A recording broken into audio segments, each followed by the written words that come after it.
Good morning students. आज हम कक्षा 10 का अध्याय 4 प्रारंभ करेंगे और अध्याय 4 है वो प्रतिरक्षा एवं रक्त समूह, अर्थात प्रतिरक्षा इम्यूनिटी एवं रक्त समूह है ब्लड ग्रुप। सबसे पहले हम जब प्रतिरक्षा के बारे में अध्ययन करेंगे तो प्रतिरक्षा की परिभाषा को समझने से पहले हम दो शब्दों के बारे में अर्थ समझते हैं। एक शब्द होता है प्रतिजन और दूसरा शब्द होता है प्रतिरक्षी। प्रतिजन को अंग्रेजी में एंटीजन भी कहते हैं और प्रतिरक्षी को अंग्रेजी में एंटीबॉडी भी कहते हैं। एंटीजन क्या होता है और एंटीबॉडी क्या होता है, सामान्य अर्थ में यदि हम इनके अर्थ समझना चाहते हैं तो वह रोग कारक है जो शरीर में रोग उत्पन्न करने वाला, वह कारक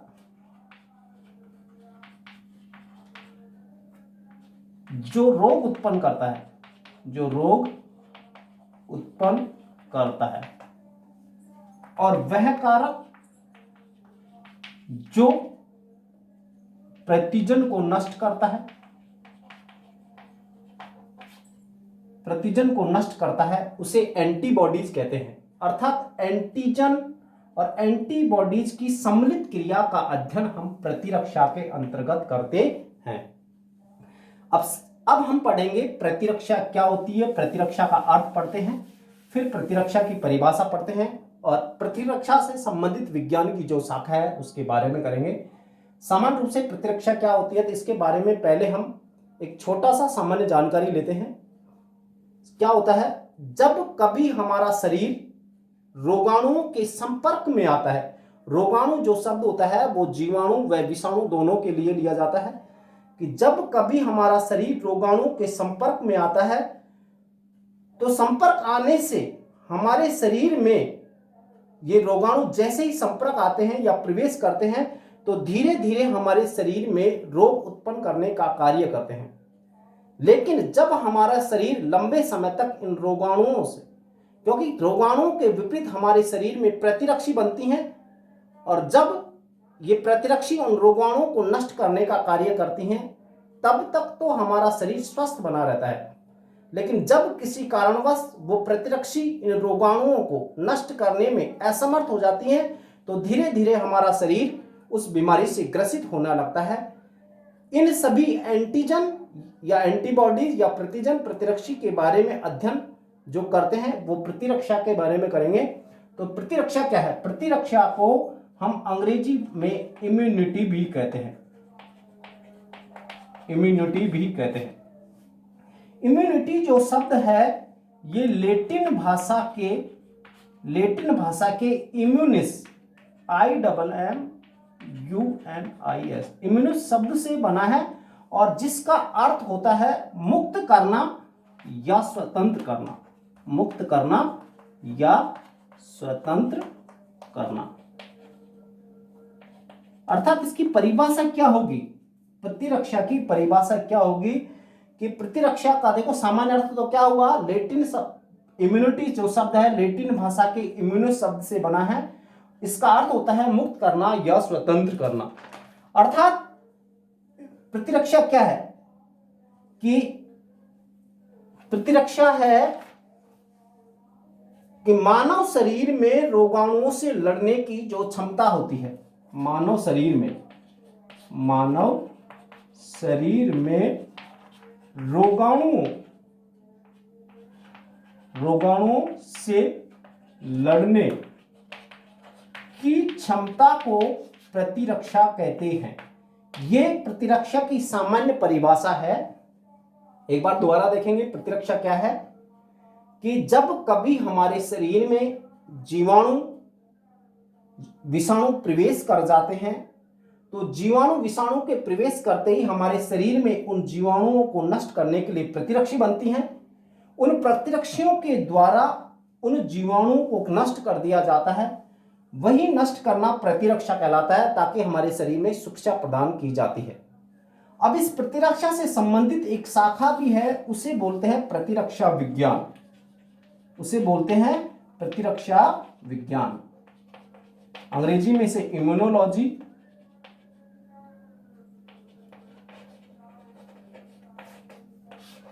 इम्यूनोलॉजी क्या है? इम्यूनोलॉजी चिकित्सा विज्ञान की वह शाखा है जिसमें रोगाणुओं के उन्मूलन हेतु होने वाली क्रिया यानी एंटीजन एंटीबॉडीज की क्रिया एवं उससे संबंधित तंत्र का अध्ययन किया जाता है, उसे कहते हैं प्रतिरक्षा विज्ञान।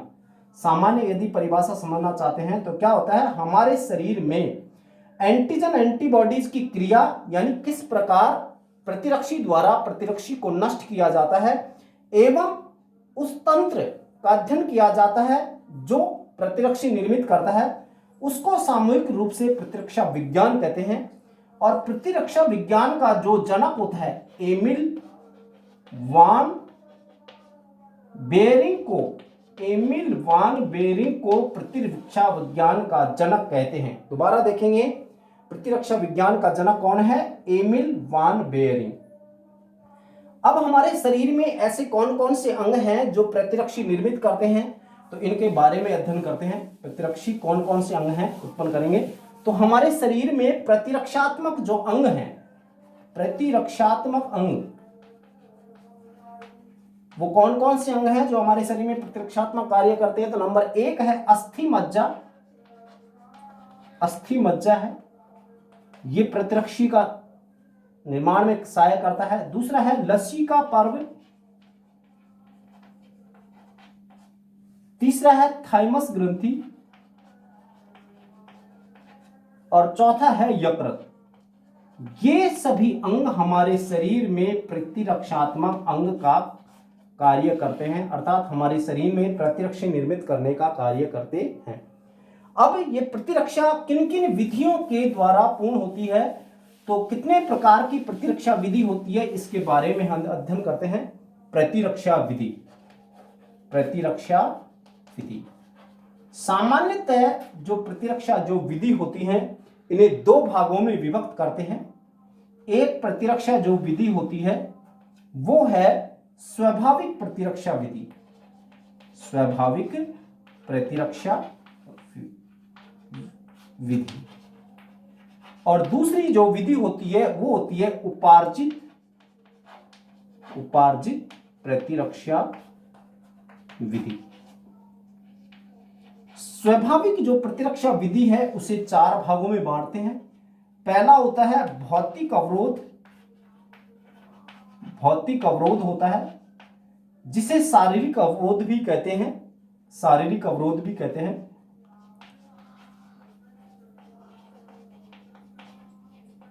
दूसरा है वो रासायनिक अवरोध है, रासायनिक अवरोध है, रासायनिक पदार्थ कार्य करते हैं। तीसरा है वो है कोशिका अवरोध, कोशिका अवरोध। और चौथा है वो शोथ अवरोध, शोथ अवरोध। इसमें उपार्जित प्रतिरक्षी के बारे में बात करते हैं तो इन्हें पुनः 2 भागों में बांटते हैं। एक है सक्रिय प्रतिरक्षा, एक है सक्रिय प्रतिरक्षा और दूसरी है निष्क्रिय प्रतिरक्षा।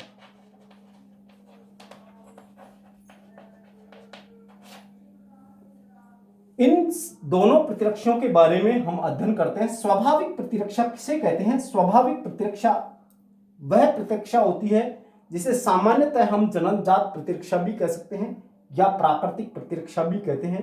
इस प्रकार की प्रतिरक्षा विधि में रोगाणु जैसे ही हमारे शरीर में प्रवेश करता है तो स्वतः ही हमारे शरीर में सामान्य रूप से एंटीजन के विरुद्ध प्रतिरक्षी का निर्माण हो जाता है और उस प्रतिजन को नष्ट किया जाता है। जैसे सबसे पहले प्रकार है भौतिक अवरोध, यानी जैसे कभी हमारे भौतिक अवरोध के अंतर्गत जो सामान्य उदाहरण हम लेते हैं वो एक होता है त्वचा कह सकते हैं, त्वचा कह सकते हैं। दूसरा श्लेष्मा कह सकते हैं, त्वचा कह सकते हैं, श्लेष्मा कह सकते हैं, हेयर या बाल कह सकते हैं।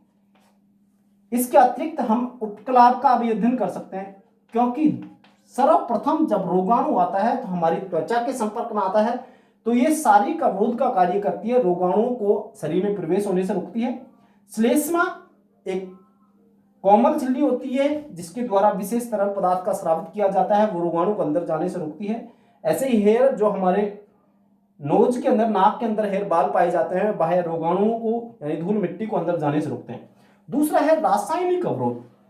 रासायनिक अवरोध का जब उदाहरण पढ़ेंगे हम, आमाशय में HCl अम्ल का आसानी से पढ़ सकते हैं, क्योंकि आमाशय में HCl अम्ल क्या करता है, भोजन के अम्लीयता को समाप्त करता है। जब हम भोजन ग्रहण करते हैं तो हमारे शरीर में कार्बोहाइड्रेट, वसा, प्रोटीन सभी पोषक तत्व ग्रहण करते हैं।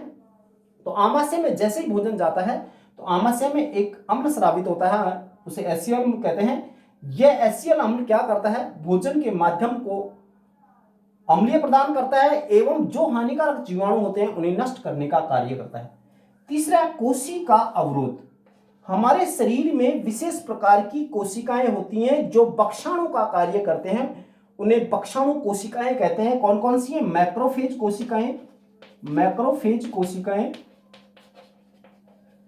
एक तो मैक्रोफेज कोशिकाएं हैं, एक मोनोसाइट कोशिकाएं हैं, और एक है प्राकृतिक मारक कोशिकाएं। प्राकृतिक मारक कोशिकाएं, ये तीनों कोशिकाएं होती हैं वो कोशिका अवरोध का कार्य करती हैं। और चौथा होता है शोध अवरोध। शोध अवरोध का अर्थ है इसमें हम ज्वर, सूजन आदि का अध्ययन करते हैं, क्योंकि जब कभी हमारे शरीर में चोट लग जाती है, घाव हो जाता है, तो रोगजनक सूक्ष्म जीव उस क्षतिग्रस्त भाग से हमारे शरीर में प्रवेश कर जाता है और वो अपना प्रभाव शरीर के अंदर दर्शाता है, उसे कहते हैं शोध अवरोध। तो ये शोध अवरोध है। दूसरा है उपार्जित प्रतिरक्षा। उपार्जित प्रतिरक्षा जो होती है वो जन्म के पश्चात ग्रहण की जाती है। यह एक विशिष्ट प्रकार की प्रतिरक्षा होती है। इस विधि में जीवाणु के शरीर में प्रवेश करने पर उसे पहचाना जाता है और फिर विशिष्ट प्रतिरक्षी का निर्माण किया जाता है। यह भी दो प्रकार की होती है, एक सक्रिय प्रतिरक्षा, एक निष्क्रिय प्रतिरक्षा। सक्रिय प्रतिरक्षा के अंतर्गत क्या किया जाता है, जब शरीर में प्रतिजन के विरुद्ध स्वयं ही प्रतिरक्षियों का निर्माण हो जाता है, उसे कहते हैं सक्रिय प्रतिरक्षा विधि। लेकिन निष्क्रिय प्रतिरक्षा विधि क्या होती है, इसमें जब एंटीजन हमारे शरीर में प्रवेश करता है, यानी बाहर से जब एंटीजन हमारे शरीर में प्रवेश कर गया तो इस एंटीजन को नष्ट करने के लिए विशेष प्रकार की प्रतिरक्षी हमारे शरीर में प्रवेश कराई जाती है और उस प्रतिरक्षी द्वारा उस प्रतिजन को नष्ट किया जाता है। जैसे कह सकते हैं डिप्थीरिया रोग के लिए विशेष प्रकार के टीके लगाए जाते हैं और टिटनिस के लिए भी विशेष प्रकार के टीके लगाए जाते हैं। तो इस प्रकार ये सक्रिय प्रतिरक्षा और निष्क्रिय प्रतिरक्षा का अध्ययन करते हैं। तो ये हमारे सामने आज प्रतिरक्षा विधि के बारे में हमने अध्ययन किया। Thank you. इससे अगला वीडियो अगले में लेते हैं।